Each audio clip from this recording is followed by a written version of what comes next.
This is Business Weekend with Ross Greenwood. Hi and welcome to Business Weekend. I'm Ross Greenwood. It's great to have your company.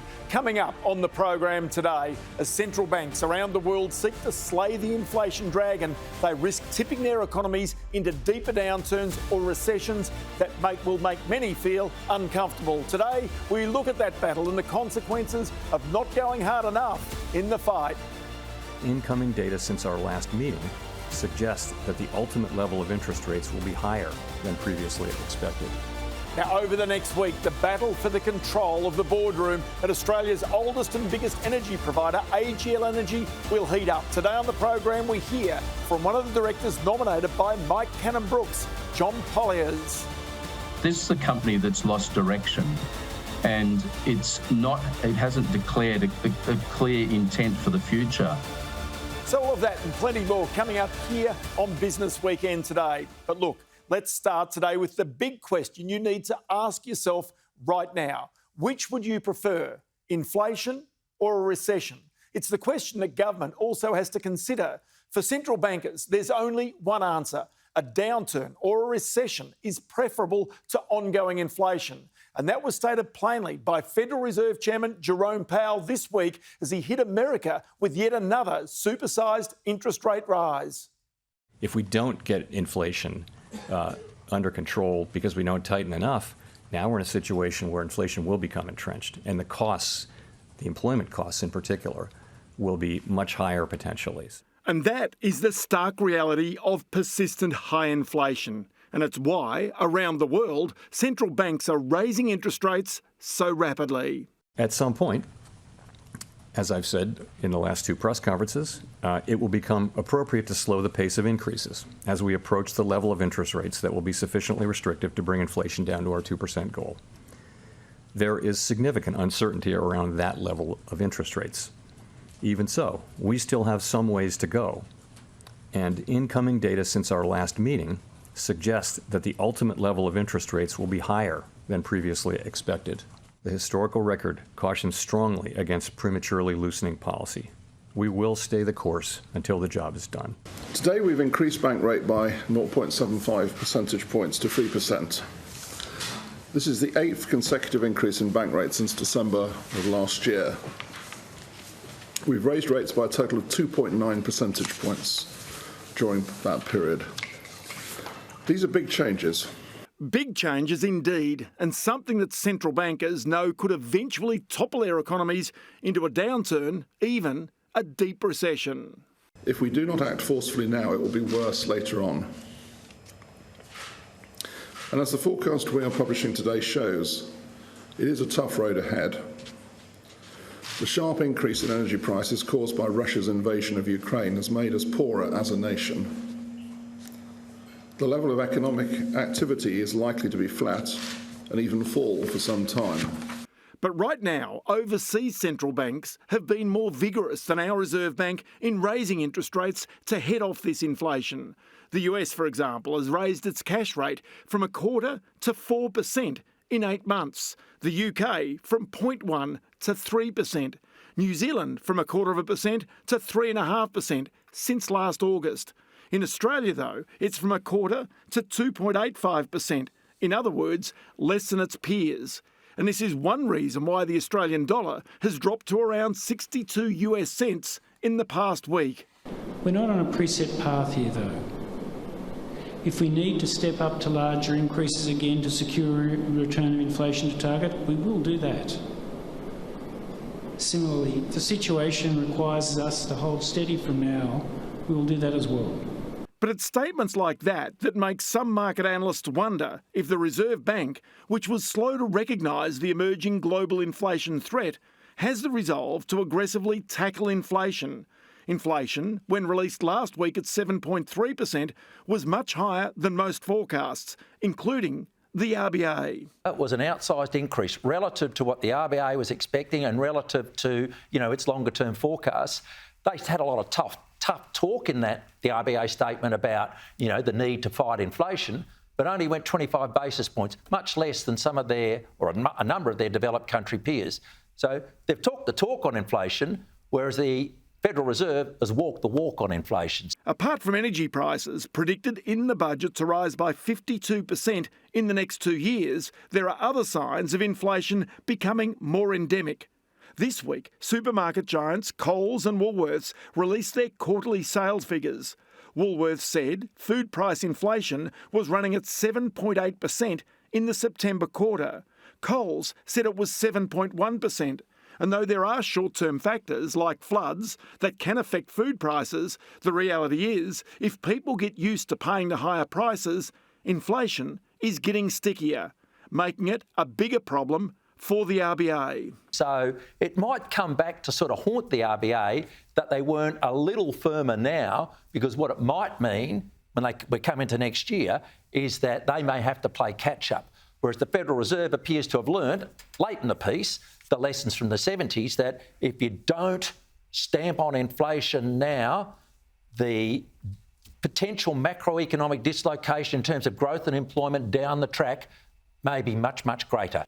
The Reserve Bank at least seems to know the risk. We also discussed the consequences of not raising interest rates and allowing high inflation to persist and become entrenched in expectations.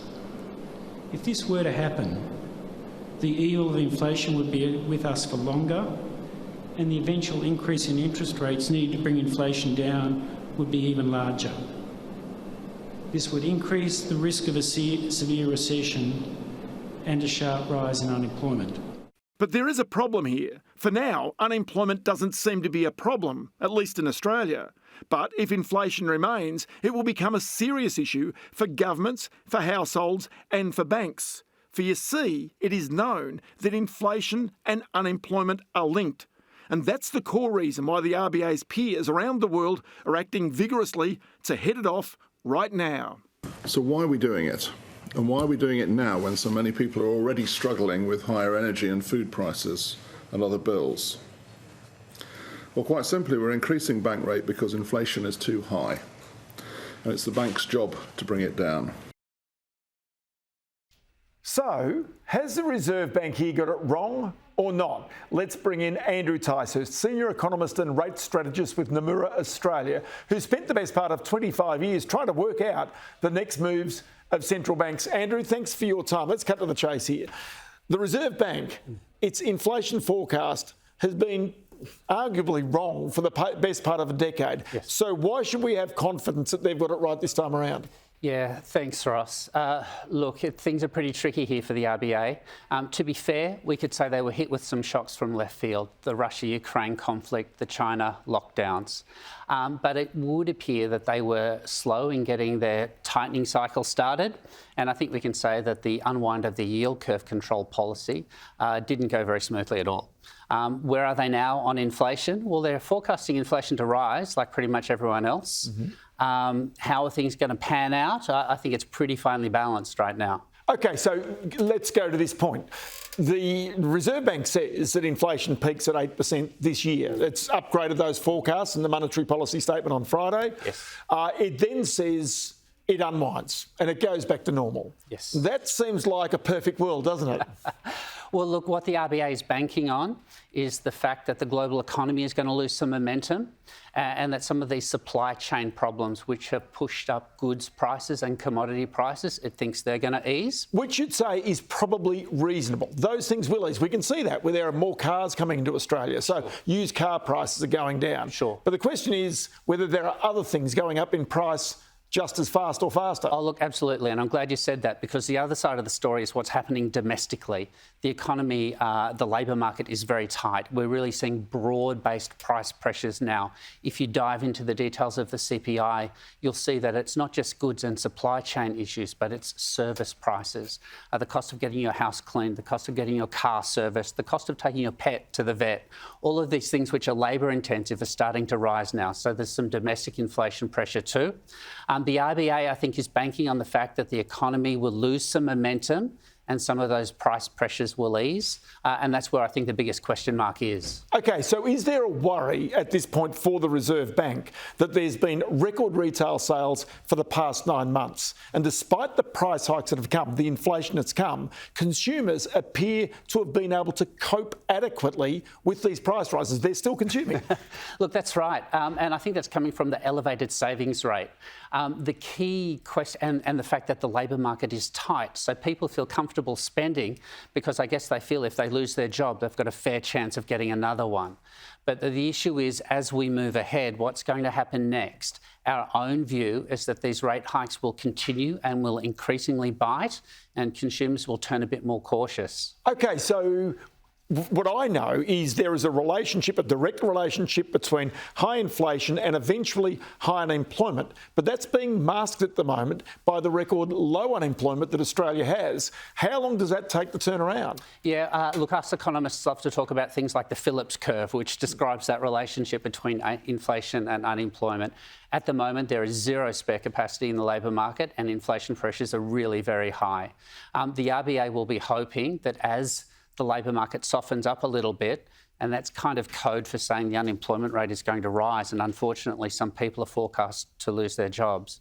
But as that process unfortunately unfolds, people are expecting, and the RBA is expecting, that inflation will gradually recede. All right, so the problem that they have, if that occurs, is if too many people become unemployed because businesses either can't pass on the prices anymore or because demand drops off a cliff and unemployment starts to rise rapidly, that's where you get really the hard landing. That's the problem, isn't it? Oh, absolutely. And look, the RBA is describing this themselves, rather colourfully. They're saying we're on a narrow path which is clouded in uncertainty. So a narrow path says that there's a cliff on either side, really, for them, doesn't it?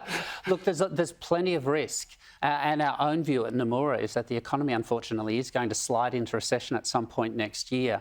The RBA have this broad mandate, of course. They're trying to keep inflation low, they're trying to get inflation back down to relatively low and stable levels over time, whilst keeping employment at healthy levels and trying to ultimately look after the welfare and prosperity of the people. That's what their charter says. Because the government collects around half of its tax revenue from PAYG taxpayers.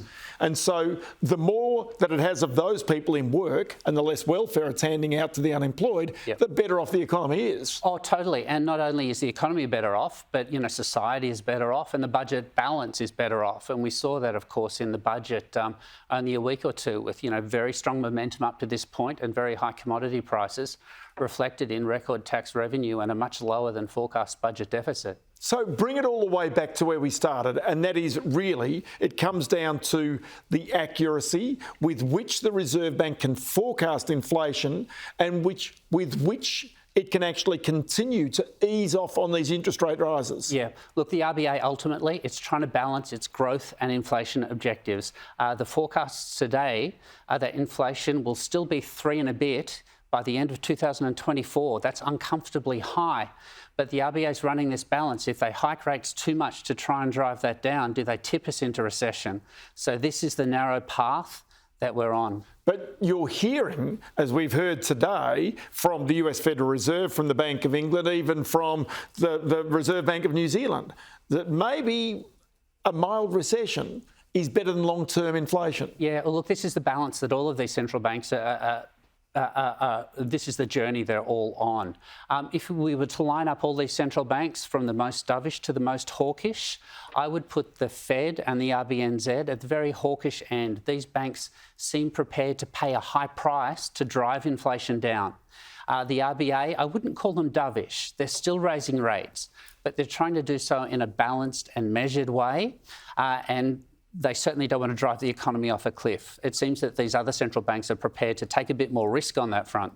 But for people who are watching this, they would also need to understand that the Australian dollar, which this week has banned down in the 62s, that is all about the differential between Australia's interest rate settings and the United States in particular. Now, the United States is being far more aggressive with inflation, and arguably rightly so, because their inflation rate is higher than Australia's. But the reality is, while they continue on that path and Australia keeps these 0.25% rate rises going, The truth is that the disparity in that dollar is going to continue. I think that's right. I would say it's not just an inflation differential, it's probably coming from wages. I always think the US labour market is a lot more dynamic than ours. US firms tend to hire fast, fire fast, and wages tend to move around a bit more. Wage growth in Australia is accelerating, but not quite as much as in the US. Andrew Ticehurst from the Nomura Australia, many thanks for your time today. Great, thank you. Right now, the Biden administration in America is facing midterm elections, and it really is a test of its economic credentials. Not only are household costs rising, but also interest rates as well. So let's go to the US correspondent for the Australian newspaper, also a contributor here on Sky News, Adam Crichton. Adam, always good to get your input. This is a genuine test for Joe Biden because, again, you'd have to say that the economy has not done well under his stewardship so far. Well, certainly that is true, Ross. The economic backdrop is really very bad. You've got the 8.2% inflation. The rate has been above 8% for something like 7 months in a row now, and I think it's been above 5% for about 1.5 years. So of course, that is an awful backdrop. You've got the mortgage interest rate. The standard 30-year home loan interest rate here is now about 7%. Which is more than double what it was just 12 months ago. The only silver lining is the jobless rate, which is still very low, just like in Australia, about 3.5%. But it's that inflation which affects, well, of course, everyone. And so that's made for a very angry electorate just in the few days before polling day on Tuesday. And if the polls are correct, most American voters will say that the Biden administration has certainly failed that test that you just outlined. And so then you go to the situation, even here in Australia, but in the United States especially, if there is a serious downturn that Jerome Powell, the US Federal Reserve Chair, has talked about, then it's what sort of shape is the United States in to fight that without plunging the economy into even deeper debt? Well, look, I think you'd have to say so far people would be surprised that we still have that jobless rate of 3.5%. I mean, these rates here have been going up for about 9 months or something now, from zero effectively to about 4%, just in terms of the cash rate here in the US. And you really haven't seen much of an impact yet. But if you talk to senior economists, they will say that there's always a 6-month to an 18-month delay between the increase in rates and the impact on the real economy. And so I think we might see early next year at some point a sudden thud, if you like, of the US economy and a sudden increase in the jobless rate. It's almost impossible to imagine that you can keep increasing rates ever higher. And it's worth pointing out the expectation now, following the Fed meeting this week, is for the cash rate here, if you like, to go beyond 5% just in the next 3 or 4 months. So that is an extremely high level. So it's almost impossible to think that you can have a 5% cash rate, those extremely high mortgage rates, and still have a jobless rate of just 3.5%. And so I think there will be a recession. I mean, almost all the forecasters are forecasting one with about 100% probability, effectively, based on history. And if the US does go into recession, it's almost certain that there'll be ramifications around the world, and you'd have to say serious ones for Australia too. OK, then go to the midterm elections, because it could be argued that some of the inflation is imported because of the war between Russia and Ukraine. But of course, if you're talking to the public, that doesn't wash. It's happening in their area, it's happening in their suburb, their town. And of course, they look straight to government as the cause of whatever problems that they might have. Yes.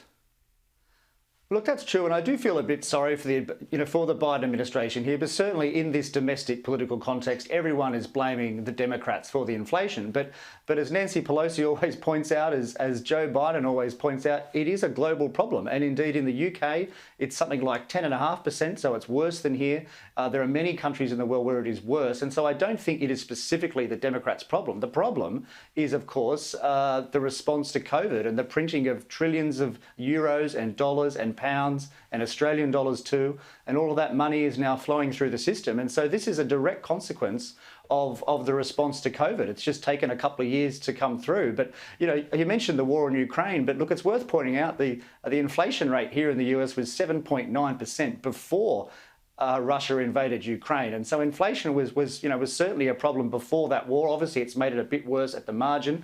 But with oil prices, actually, there's been a significant decline in the US. Gas prices at the pump. There's been a significant decline in the last 4 or 5 months. But sadly, that doesn't seem to have affected the rate of inflation much because price increases have spread to services now. And the other point also is there's not much that government can do, because if government wants to relieve pressure on families from gas bills or household gas bills by handing out cheques, that creates more inflation. So they're actually restricted in what they can do right now. Yeah, look, that's exactly right. And I think Republicans here, they should be quite careful because it looks like they're going to win next week and they've been essentially blaming inflation on the Democrats. But what are they going to do about it? There is actually very little, in my view, that they can do. I mean, they will control Congress, so they can cancel all new spending laws, if you like. They won't pass them. But the reality is all that money is already out there. And so the rate of inflation, I don't think anyway, is going to fall noticeably for some time. And so Democrats then, I think quite rightly, will say, look, the inflation rate's still high, you haven't really done anything about it. So I think it's a very hard problem to solve. Of course, we've got this sledgehammer tool, if you like, of the cash rate, which is being used here in Australia, all around the world. But, you know, we don't actually have much historical evidence of what that's going to lead to. We've got a few anecdotes from the 70s and the 80s, but that's about it. So, of course, everyone's just hoping that inflation will come down nicely and there won't be a recession. But certainly that's not where I would be putting my money. Adam Crichton, always good to get your input on the program today from Washington. Adam Crichton, of course, here on Sky News, will have full coverage of those midterm elections in the United States. Coming up after the break, we go and speak with one of the new incoming AGL directors. John Pollaers, a former Diageo executive, and indeed he's been criticised by some. We'll put some of those to him coming up.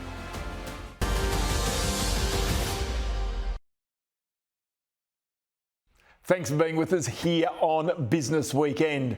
Well, this week, Mike Cannon-Brookes and his Grok Ventures had a win in their effort to change the composition of the board at Australia's largest and oldest energy company, AGL Energy. He proposes that 4 new directors, each independent of him, be appointed to the existing 5-person board. This was rejected by AGL, but several proxy advisors who make recommendations to big superannuation funds and industry funds in particular decided to back the Cannon-Brookes nominations. The deadline for voting is in a week's time. Now, one of those directors is John Pollaers, former Chief Executive of Pacific Brands and Chancellor of Swinburne University and also Chair of the Australian Financial Complaints Authority, who joins me now from the United States. John, many thanks for your time. Look, it would be remiss of me not to start with a pasting you've copped in recent weeks from the Financial Review's Rear Window column, questioning your record of achievements. Just how do you respond to that? Look, Ross, well, firstly, thanks for having me on the show. Look, sometimes you have to appreciate that there's a sense of humour out there. God knows what's happened to upset Joe, but look, my focus is on doing the right thing for this company, the shareholders, and for the community. And to be honest, I don't allow myself to be distracted in that way. You know, it's about being very focused on what I think is a huge opportunity if we can have this company reform itself back to being one of Australia's greatest companies. Okay, on that subject of reform, one of the things that you're put up in the Grok Ventures, sort of, if you like, screed to the shareholders, is that effectively you bring more than 30 years' experience across large-scale corporate transformations across a range of multidimensional and complex industries. It says this is vital as coal plants shut and employees need reskilling. Just explain exactly how your skills as a director will translate in the transformation of AGL as these coal-fired power stations are closed down earlier than otherwise anticipated. Yeah. So, Ross, in my career, I did my first company turnaround as CFO for Diageo's largest subsidiary company in the UK back in the 1992 recession. And that kind of earned me a reputation that led me to do a series of further turnarounds over the years in Australia, across the Asian markets after the financial crisis in Asia and the SARS crisis, and then coming back to the turnaround in Foster's Pack Brands, and then latterly in the advanced manufacturing industry and vocational education industries. So the way that I look at it is this is a company that's lost direction, and it hasn't declared a clear intent for the future. And my experience is that if you want to turn around performance, You need a clear direction. You need to align your stakeholders around that, and then you've got to roll your sleeves up around a plan and execute it, and be able to report back on your progress. Of the 9 directors that we would form on the board, I would be the only director that actually has operational experience in leading corporate transformations. And, having been a CEO, having been on the board of various companies and now being a chair, it gives me a perspective about the way the board should conduct itself, the way that it should enter into debate and explore options, and the way that it should work and support the CEO and the leadership of the company. As we're all aware, this is a company that's lost enormous shareholder value in time, and I would argue that a lot of that's got to do with the need for a fresh perspective and new ideas to look at this business and get it back to, as I said earlier, its potential. It's got the resources, it's got the customers, it's got the leverage. It needs the leadership. Okay, then take me to a couple of other issues that are key for AGL right now. Before I get to even some of those operational issues, one is the independence of these 4 nominees put up by Grok Ventures. How can you be technically independent if you have actually been nominated by the largest shareholder? Yeah, well, just to be clear, and the company's even now acknowledged this, is I don't have any association, financial association at all, or prior engagement with Grok, nor Mike Cannon-Brookes. I went through an interview process, as I believe some 40 or more other candidates went through, 2 interviews and then decision around whether or not to put my name forward. I made it very clear that I will act independently, that I'll bring my experience to bear to help the board make better decisions, and to try and, if you like, in making those better decisions, give a better outcome to the many shareholders out there who, wanting to see their investment return to its former value, and that requires a level of independence.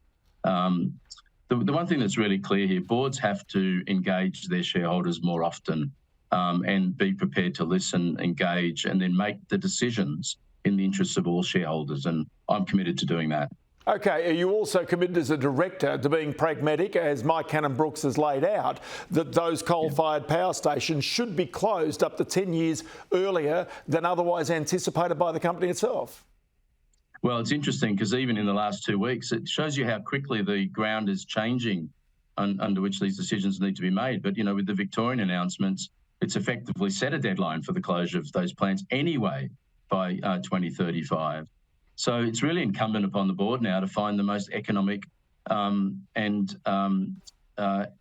sensitive and just way of delivering that change, with mind to shareholder value and in mind with the mind to the impact that's going to have on the individuals in those plants and their communities. And so I think it's not negotiable or debatable now that the date is 2035. The company's made that decision. It's now doing it in a way that maximises shareholder value, brings forward the opportunities that electrification of this economy does, and it's done in a way that actually, supports those individuals who are affected.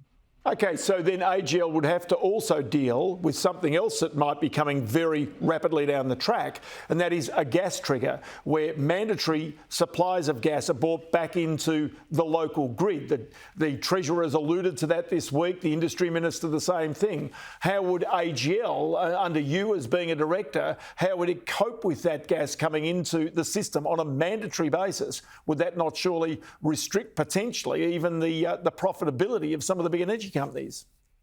Look, I think this goes to the heart, Ross, of why you need that balance of skills on the board. That there are a lot of Australians doing it tough out there. Industry's doing it tough out there, and AGL as a leader, if it steps back up to being a leader in this industry, would be finding solutions to ensure quality and affordable energy in Australia, and would frankly be part of those discussions with government and influence those decisions to the benefit of the shareholders and the community. I couldn't right now say exactly what that decision of the board would be, but I think that the reality is those discussions aren't being had today because there isn't the relevant skill sets at the board to have those discussions. which is why I'm standing and the other independent directors are standing for a raising of the calibre.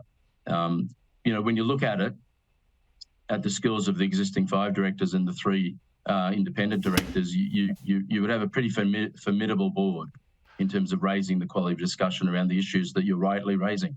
Okay, so then one other aspect, given the fact that you have had senior roles at both Foster's and Pacific Brands, you know the importance of cheap energy to keep a company competitive in this country. You also know that companies have a choice as to whether they invest here or overseas these days in other places where energy might be cheaper.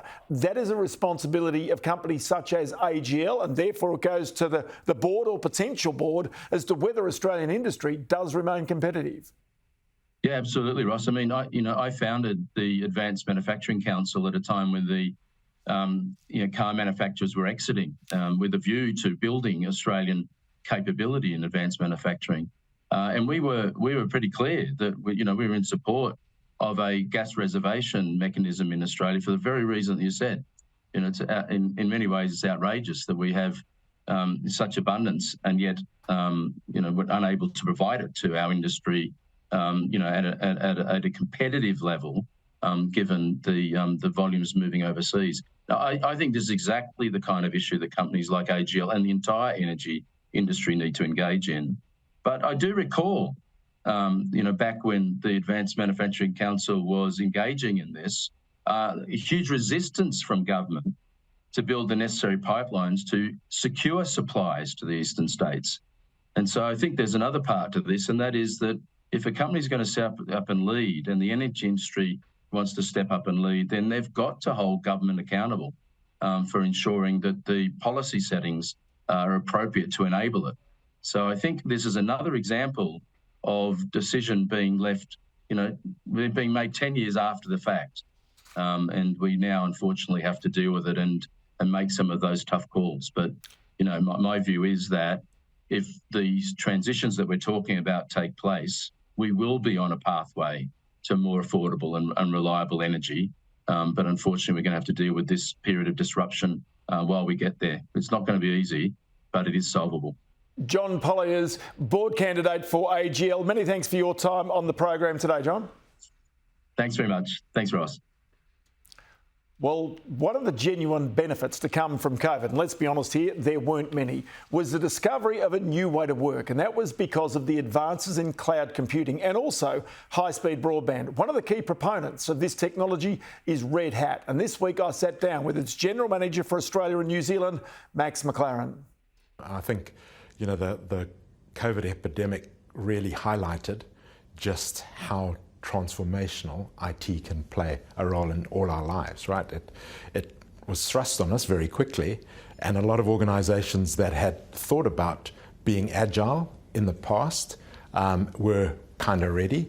But then, to be fair, I think the industry in general, the IT industry in general, responded exceptionally well to be able to help individuals and organizations prosper in cloud. And so, the advent of the Zoom calls and collaborating with your colleagues from your home base, which has obviously, pervaded into today's environment where a lot more people still do that. Okay, but go to the other thing, and that is COVID, lockdowns, the whole work from home thing. That realised opportunities. It almost advanced technology in some ways. But it meant really that now people could be trusted working from home, so long as they had the computing power. But this comes back to what you do, what Red Hat does. Open source, cloud computing, that's where the power comes from. Absolutely. The interesting thing is the majority of the clouds in today's environment are built on open source technology. So absolutely, we've been at the forefront, I think, of the forerunners to cloud. The internet in particular, I think, has prospered as a result of connecting people to remote environments and in between businesses and therefore to clients. And all those concepts have been very solid in terms of building the base for the success that we were able to achieve with that crazy situation where we couldn't go into the office, right? Okay, but then if a person's working from home on their computer from home, and we've seen serious data breaches, what I'm wondering is whether that opens up the risk of data breaches because a person is working remotely and how that is counteracted. Yeah, I mean, I think security is always been an issue. So, for example, we used to develop applications in the past, and the tick at the end of the process of developing an application was the security clearance. Effectively, you'd put it through to your security office or your officer, and as an organisation, they would tick it and say it's all good to go. What it's brought home to us is that we need to build applications that can cope with this remote work, with digitally communicating with our customers, with digitally transacting with our customers, and therefore one's had to redevelop applications. And we work with a lot of organizations that help them do that. And what that's done from a security perspective has meant that at every step of the development process, they need to be intermingled with that security value proposition and that check and balance from their security organizations in those development environments to make sure that it's ready. And then continuing, how do you do that? So, for example, at Red Hat, we have a tool that we provide as a managed service called Red Hat Insights that is a predictive analytics tool, and based on all our years of domain expertise in understanding how people run software, how people run systems, we're able to predictively analyze how organizations are using software, where there might be potential vulnerabilities. Patching operating systems and application environments is really important. Often a lot of that technology is built up from open source auspices, and we're able to tell organizations way before they ever knew, hey, you've got a potential vulnerability here, we'll help you patch that. And then overlaying that, automating the process of doing that, so that we don't have the human, which is probably the single area of frailty in every organization, being responsible for doing it. We can take over and automate the process of doing that.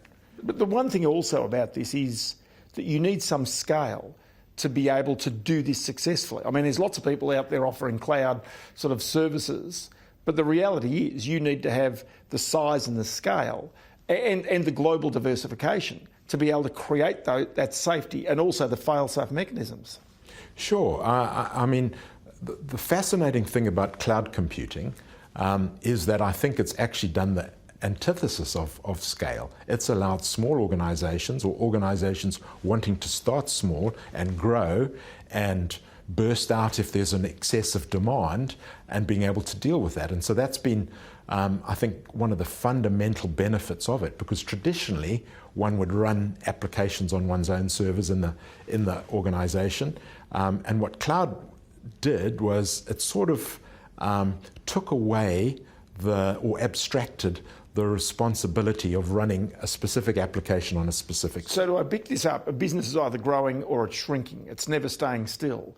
And so what it allowed companies to do was to either grow their capacity or shrink their capacity depending on their demand. Absolutely. And what it also allowed you to do is perhaps because you abstracted away the load of the application on one server to multiple servers and were able to rent just a proportion of the time on the cloud servers, it allowed you to potentially develop something from scratch or to pick something up that traditionally you were running on premise and put it on the cloud and then optimize that to run in the digital world. And you could do that at your own pace. And as I said, if you're a small organization or even a large organization, you could experiment with doing that. And that's absolutely what happened during the pandemic.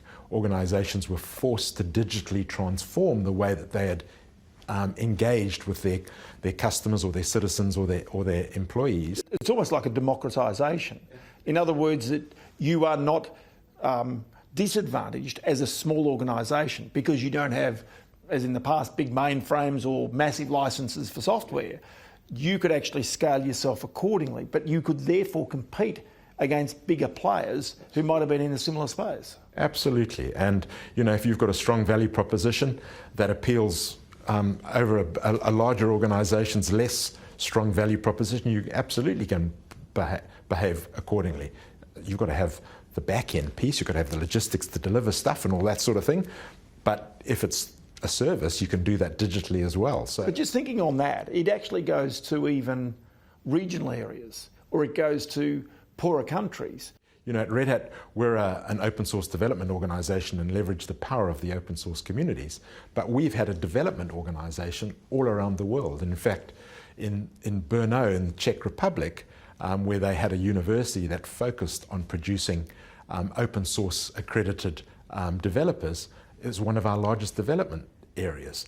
Now, you know, you and I have probably never heard of Brno before, but that came out of remote working, and because we've always remotely leveraged the power of the open source community, we could collaborate wherever anyone was in the world and produce great technology as a result of it. I'll tell you what, Max, it's always good to chat to you. It's so interesting, this area.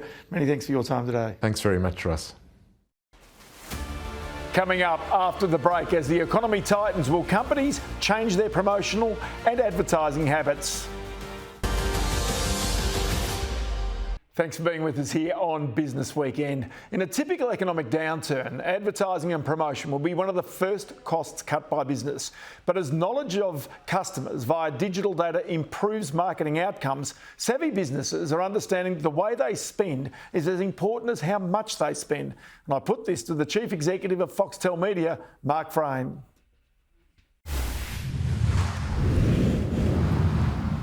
Mark Frame, many thanks for your time today. Can I just start with the general environment for advertisers right now? A lot of people say interest rates going up, consumer confidence, well, with house prices could be a bit wobbly. Are the advertisers, the businesses, they starting to draw back in their horns at this stage? I'm not quite seeing the full drawback, but no question they recognise all of the challenges that you just mentioned. So I'd probably sum it up with there's a level of anxiety, but it's probably there's a little bit more kind of caution. I don't see any kind of pullback yet, but certainly things are taking longer to approve. And you can't ignore falling consumer confidence. We've got a fascinating 6-12 months ahead, but yet to see any major drawback from our side. So, okay, so as the chief marketing officers and as really the advertising agencies start to make their decisions over the course of the next year in a different environment, you know, the Treasurer this week has talked about, you know, the austere moments that are coming. What kind of gets to me is they're going to have to start to make some choices. Yeah. And I wonder where those choices are made. Yeah, you're so right. I mean, I think people go back to what's worked well for them in the past. You've got this delicate balance between brand and performance advertising. Obviously, under times of greater stress and uncertainty, there tends to be a shift from brand to performance. But I think for those brave brands, those ones that invest through this period often come out ahead. So to your point, there will be choices, and I think a lot of brands will go back to what's worked really well and those trusted partners from previous times. But the interesting part about this is this would be the first economic downturn of any significance. Leave COVID aside for a moment, where you've got an enormous data-rich environment. Where rather than sort of throwing advertising out there and hoping it sticks to the wall, hoping you find the right market, you've now got enormous amounts of data to know where the money's being spent, who's spending it, where the eyeballs are when they're watching things on television or online. So in many ways, there's greater ammunition this time around to try and make certain you get the right bang for your buck. Yeah, 100%. Ross, I think that point at the end, certainty. I mean, that's what the advertisers need in probably these times that don't have the security that they've had in the past. So they'll definitely make different choices, smarter ones that really give them the confidence of delivery and, most important to your point, reaching the right people at the right time. We can provide that more than ever. And that not just kind of from a Foxtel perspective, but overall media players that have that data at their disposal to help advertisers on a more uncertain journey. But that's precisely what media companies are out for these days. It doesn't matter whether it's a streaming business such as Foxtel, or whether it's a previous newspaper company now trying to really build the data through its newspapers, whether it's a free-to-air television company, they're now trying to stream and get into that side of it, because it is about the data and it's about, as you point out, that certainty that you know exactly which demographic you're aiming for, unlike the old ratings books days, which are long gone. Yeah, you're right. I mean, the battleground around data for publishers now is huge. I mean, we're going through the upfront season and getting ready for 2023. And unsurprisingly, every media company is talking about their data capabilities, because that will be one of the defining factors of who you choose to partner with next year and potentially who you don't. So how important is it for a business like Foxtel, say, for example, to have a hit, to create its own sort of, if you like, content, to have that hit, because that drives the eyeballs to the platforms, drives the data, as it were? Yeah, no question. I think fortunately for Foxtel in the last 2 or 3 years, it's doubled its subscriber base through streaming. So the ability not only to use the data to inform that content, but that content now is distributed on multiple platforms. So from an advertiser perspective, you're getting a much bigger hit. Same token. So, Mark, one point about creating that original content for yourself is you get an ability then to sell it offshore. So not only do you get the data here in Australia, but you get a second bite when it's sold overseas. Yeah, I mean, no question. I think Foxtel's commitment to original content is second to none. Wentworth is a show that springs to mind. Fantastic series kind of across the Foxtel platforms and sold brilliant internationally. So, yeah, that's a battleground that we'll continue to push on through moving forward. OK, so tell me about the importance of having the digital rights as well as the streaming rights. Because I'm kind of interested in that concept as well. Because if you own something completely, you can put it out on multiple platforms as well as your own. How important is that these days as an economic sort of prospect? Oh, huge. And I think in the eyes of the advertiser, critical. I mean, they want to know you can actually take their brand on that journey across all the platforms. So I think that the rights you've got, particularly in sport, are critical moving forward. There's controversy in sport at the moment. We've seen netball, we've seen it with Alinta Energy and with Cricket Australia.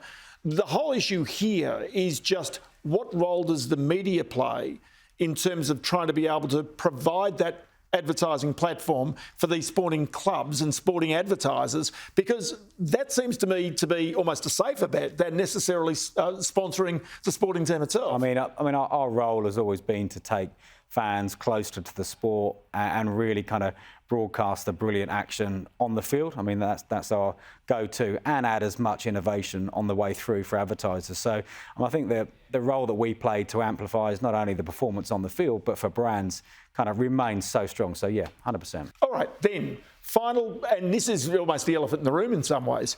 Netflix and Disney have both indicated that they will put advertising on their platform after previously having never had advertising.